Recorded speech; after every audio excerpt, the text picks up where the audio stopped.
Bună, dragilor, și bine ați venit la o nouă citire. Dacă titlul te-a atras, înseamnă că ai aici cu siguranță un mesaj pentru tine. Îți mulțumesc pentru că mă urmărești, îți mulțumesc pentru că mi-ești alături. Dacă vrei și tu astfel de citire, te invit oricând, cu drag, doar pe aplicația de tarot și astrologie Cristina Zurba, disponibilă atât pe iPhone cât și pe Android. De asemenea, vă invit cu drag și pe Destiny, aplicația pe care vă puteți întâlni sufletul pereche. Aveți link în primul comentariu.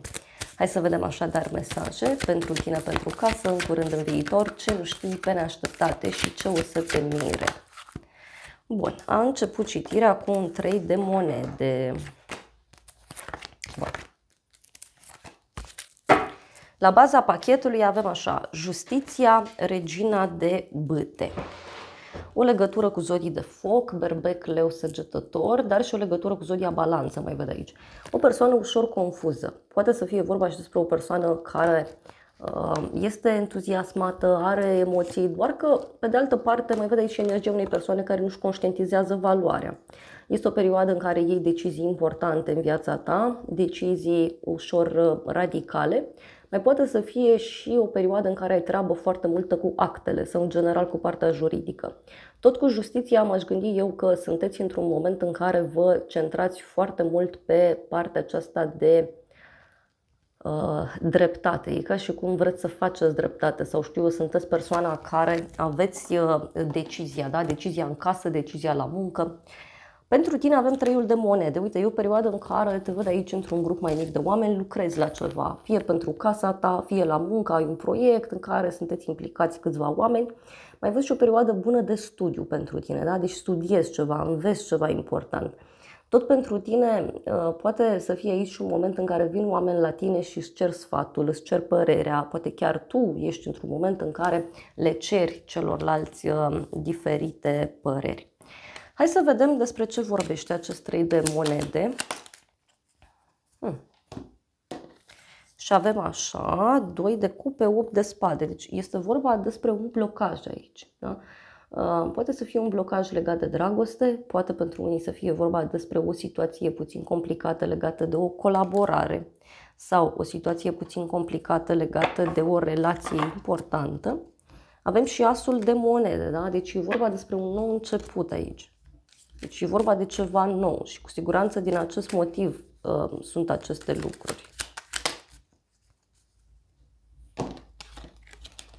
Roata destinului, Marea Preoteasă. Niște informații posibil să iasă la suprafață sau poate discutăm și despre o persoană care, știu eu, e foarte sigură pe ea. Poate e și un moment în care e ca și cum tu știi mai multe decât colegii tăi, decât familia ta și atunci cumva decizia e la tine. Dar pentru unii e foarte intensă această idee de studiu. Pentru casa ta avem 10 de spade, ceva se finalizează, fie un proiect important se finalizează, fie pentru casa ta e ceva care, uite, poate avea legătură cu a finaliza un proiect, poate ai început ceva ce trebuie să termini, poate pentru alții sunteți într-un moment în care vă simțiți puțin supra-solicitați din punct de vedere mental, privind tot felul de lucruri pe care e nevoie să le rezolvați în planul personal. În alte cazuri simt aici și ca un fel de sfârșit în sfera unei relații importante pentru sufletul tău. Hai să vedem 10 de spade ce spune. Bun, și avem 5-ul de bâte, prima carte. 5 de bâte, 10 de cupe. Deci, pentru tine este clar aici, uite, un moment în care se sfârșește o luptă, o bătălie, se sfârșește o situație agitată, gelozia se sfârșește sau agitația care a fost în casă, în familie, se finalizează. Da? Asta văd eu. Uite, e cineva care sparge regulile, cineva care sparge ceva. Parcă, nu știu, e o persoană care e dată jos, știu eu, de undeva. Da? Ca și cum cineva a fost capul familiei și acum preiei tu. Uite, ce mai văd aici pentru casa ta este un eveniment neprevăzut care apare și care, uite, poate avea legătură cu un bărbat. Da? Cineva vine rapid în vizită sau persoana asta îți dă o veste trăsnet. Mai văd pentru unii și o legătură cu o zodie de foc, berbec, leu, săgetător. Mai vreau o carte, mai vreau un mesaj. Faetonul, o legătură cu zodia rac. Ești cineva care îți vine în casă.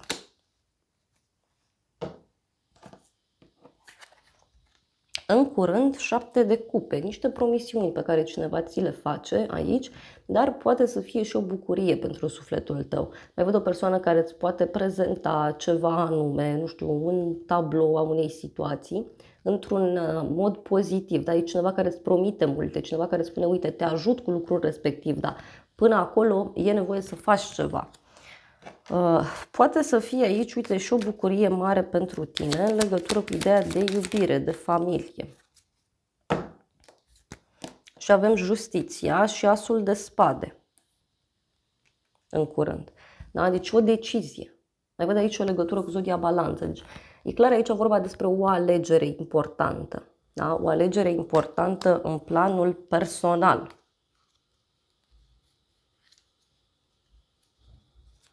Sau e ca și cum iei o decizie și spulberi niște iluzii. 6 de bâte în curând. Văd aici, uite, o victorie, o bucurie.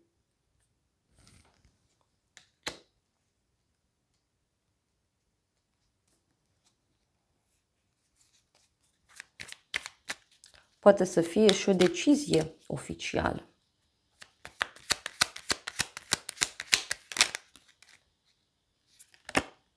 Judecata. Deci o întâlnire cu cineva în cadrul căreia îți clarifici niște lucruri necunoscute, da? Niște iluzii, poate.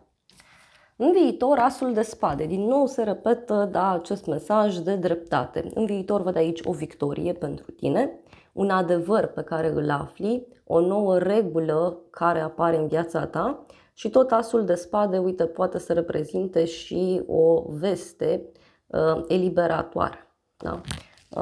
Ce mai simt eu aici să-ți transmit?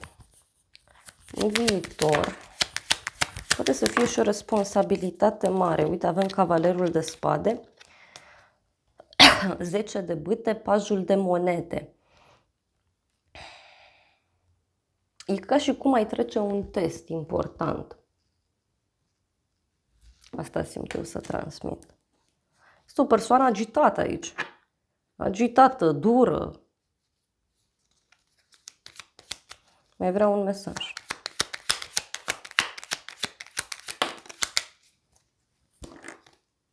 Pajul de bâte. Poate să fie, uite, o veste care are legătură cu o persoană mai tânără sau o veste care are legătură cu o persoană energică, o persoană plină de viață.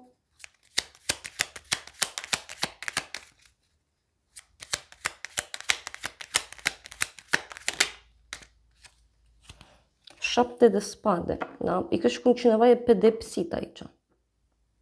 Da? Cineva a greșit cu ceva anume.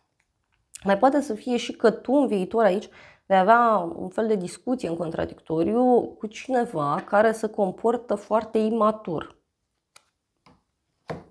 Și ca și cum spui, uite, nu mai permit anumite nedreptăți. Ce nu știi tu? 8 de monede. Cineva lucrează cu drag și spor pentru ceva anume. Ce nu știi tu? Are legătură cu o persoană care se concentrează foarte mult pe partea aceasta profesională. Mai poate să fie vorba și despre o persoană care e ceva mai atentă la detalii.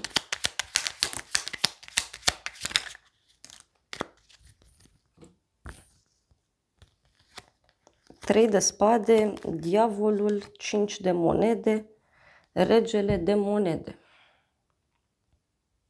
O legătură cu o zodie de pământ, Taur, Fecioară, Capricorn. Cineva are o problemă la locul de muncă sau cineva are o problemă într-un proiect pe care îl face. Uite, poate cineva are o problemă de sănătate, are o dezamăgire în legătură cu ceva ce nu a reușit să realizeze.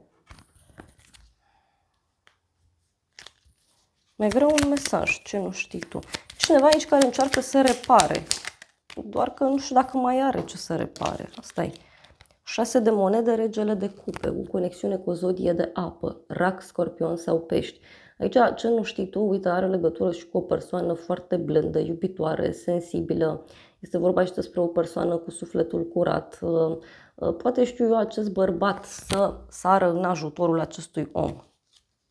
Da? Sunt doi bărbați aici. Unul e mai tradiționalist, mai încăpățânat, mai zgârcit, cineva care e foarte axat pe partea materială a lucrurilor și cealaltă persoană e ceva mai blândă, e ceva mai darnică. Uite, regele de cupe, 6 de monede. Deci e o persoană mai sufletistă aici.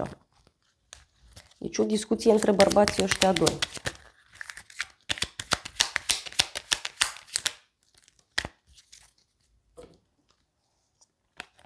Luna, 9 de bâte, 9 de cupe. O legătură cu zodia pești mai avem. Deci o persoană care este teapă, este o persoană care are enorm de multe emoții aici. Și e vorba de un bărbat. Mai vreau totuși niște mesaje, ce nu știi tu? Un sfârșit, uite, a ieșit moartea, da? Ce nu știi tu? Sfârșitul unor minciuni, da? Minciunile astea au fost puse de foarte mult timp și au legătură cu dragoste. Sau o persoană aici care s-a mințit pe sine foarte mult timp și acum conștientizează că nu e ok și că și cum merge undeva la psiholog, la terapie sau poate chiar cere un sfat valoros de la un prieten.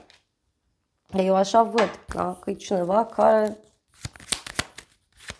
are probleme aici de mult timp.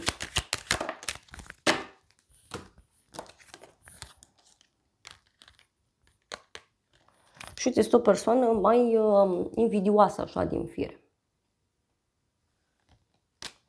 Pe neașteptate, asul de cupe, frumos, un nou început. O veste de dragoste, o veste bună, o aprobare, o veste pozitivă. De asemenea, pe neașteptate, ai ocazia să cunoști o persoană nouă, sufletistă, iubitoare, este o persoană sensibilă, cu sufletul curat. Pe neașteptate. 10 de spade, 4 de bâte. Uite, un sfârșit cu victorie, cu realizare. Poate are legătură cu ideea de casă. Da? O provocare, da? Pentru că văd aici puterea și cu 4 de cupe. Pe neașteptate, o luptă, da? Care are loc se sfârșește. Sau poate avea legătură și cu cineva care dă la pace silit sau silită.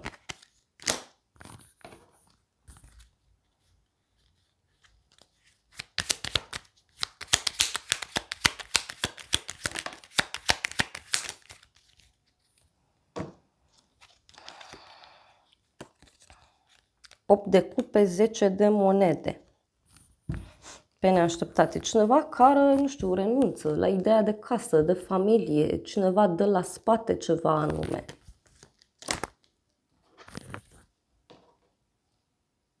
Uite, ermitul. Deci o persoană care alege cumva să rămână singură. Hai să vedem, pe neașteptate. Boală și gelozie. Ei, o persoană foarte geloasă. Da? O persoană foarte geloasă. Poate să fie, uite, și o veste legată de zona medicală, o veste pe care cineva o primește.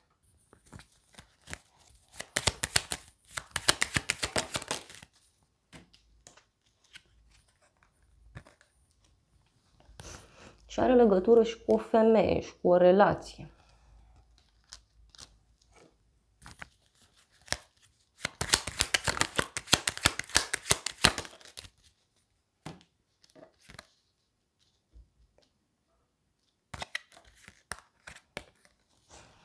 E cineva căreia îi sunt înșelate așteptările. Asta simt eu să transmit. Ce o să te mire? 10 de bâte. O persoană care are multe responsabilități pe cap. O persoană care e ca și cum deține ceea ce își dorește. Nu știu, face rost de bani, câștigă proiectul, avansează. Doar că nu văd că persoana asta să fie fericită. E ca și cum sunt prea multe adunate pe capul său. Surpriza de asemenea poate avea legătură și cu o persoană obosită, epuizată, supra-solicitată. Avem pajul de cupe, 8 de bâte. Poate într-un moment de oboseală, de supra-solicitare, uite, primește aici o veste rapidă, o veste pozitivă. Poate să fie, uite, și că o persoană care are multe lucruri pe cap poate da dovadă de multă creativitate în jurul tău. Dar eu așa văd că e cineva care se simte pus la pământ, dar, uite, are legătură și cu asul ăsta de cupe. Da? Deci discutăm și despre o alegere pe care persoana asta o face. Persoana asta își dă seama că așa nu mai poate, că are nevoie de pace, de liniște. 6 de cupe, 2 de spade. Deci poate să fie vorba aici și despre niște situații de prin trecut care revin sau care ajung din urmă persoana asta. Și avem moartea și 7 de bâte. Da? Deci cineva care e determinat să renunțe la această povară pe care o poartă pe umeri. Ia să vedem ce o să te mire. Căsătoria și hoțul. O persoană care a promis ceva și care se retrage, sau poate avea legătură și cu cineva care a promis că semnează ceva, că îți este alături și deodată nu mai este. Poate chiar o problemă aici care poate apărea într-o relație de cuplu.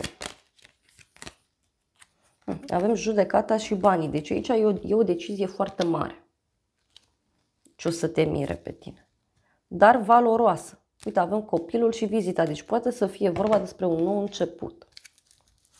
Hai să vedem ce spune tarotul meu în povestea asta. Avem o invitație, cununie, relație și bucurie mică. Da? Deci, posibil aici să primești o invitație, fie pentru o colaborare, fie chiar o invitație la o nuntă, poate cineva să-ți propună o întâlnire. E ceva ce tu îți dorești să faci.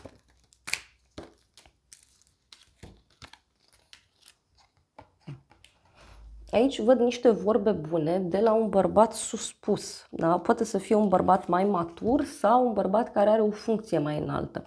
Apoi avem o zi plăcută. Deci, eu cred că toată situația asta se petrece fie undeva pe la amiază, fie la o zi sfântă, la o zi mare. Dar tot îmi apare gelozie, o persoană geloasă. Ce o să te mire e și o ceartă cu dragoste sinceră aici. Deci o dispută în dragoste, ceva ajunge într-un punct terminus. Da? Ceva nu mai poate trece de acel stadiu și atunci se cere să se ia o decizie. Hai să vedem ce spune acest oracol. Avem pasărea Phoenix, o nouă fază, reînnoire, transformare. Deci este vorba despre cineva care se schimbă radical. Și avem fata cu șarpele. Persoană empatică, o persoană narcisistă în același timp, cineva care se simte folosit. Da? Poate e cineva care ajunge într-un punct în care simte că nu mai poate. Își dă seama că a fost foarte mult folosit sau folosită, își dă seama că ceva nu mai poate funcționa. Și mai avem o mască, da? E o persoană care până acum a ascuns ceva și a ascuns sentimentele, a ascuns adevărul. Și la bază avem sicriul, da? Un sfârșit care aduce noi începuturi, creștere, schimbare, libertate. Posibil chiar o discuție pe care o aveți să ducă în acest punct.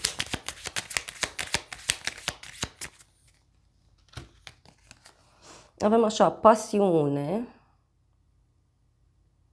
o chimie instantă, a te distra, avem întâlnire, a întâlni pe cineva nou,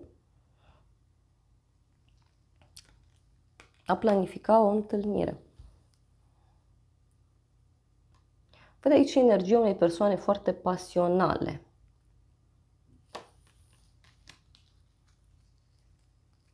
Dar avem din nou separare aici, da? Că nu e suficient. Pentru unii e posibil să apară ceva nou la orizont și atunci să aveți puterea necesară să vă rupeți de o poveste toxică. Hai să vedem ce spune oracolul inimilor.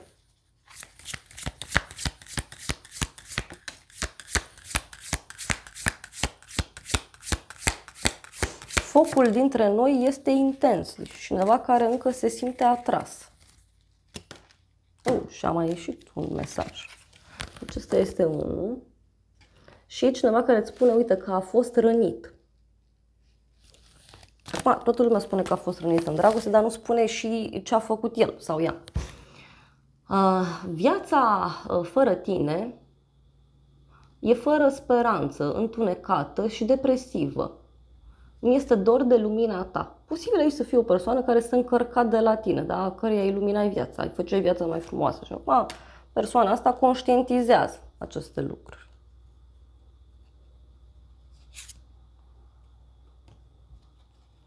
E o pasiune foarte puternică, doar că persoana asta e posibil la un moment dat să te întrebe dacă lucrurile astea totuși se vor schimba vreodată.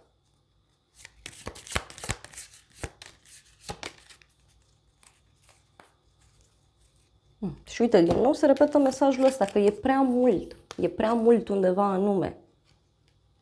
Uite, cineva se simte singur. Da. Dragilor, uite, ultimul mesaj e tot același. Cineva simte o durere foarte mare. Da, și se pare că ajunge la un apogeu și acolo deciziile se iau. Dragilor, acestea au fost previziunile de această dată. Eu vă mulțumesc pentru prezență, vă îmbrățișez cu drag. Sper din suflet să vă fie de folos informațiile și să ne revedem cu bine și data viitoare. Eu vă doresc să aveți parte de o zi sau de o seară cât mai frumoasă.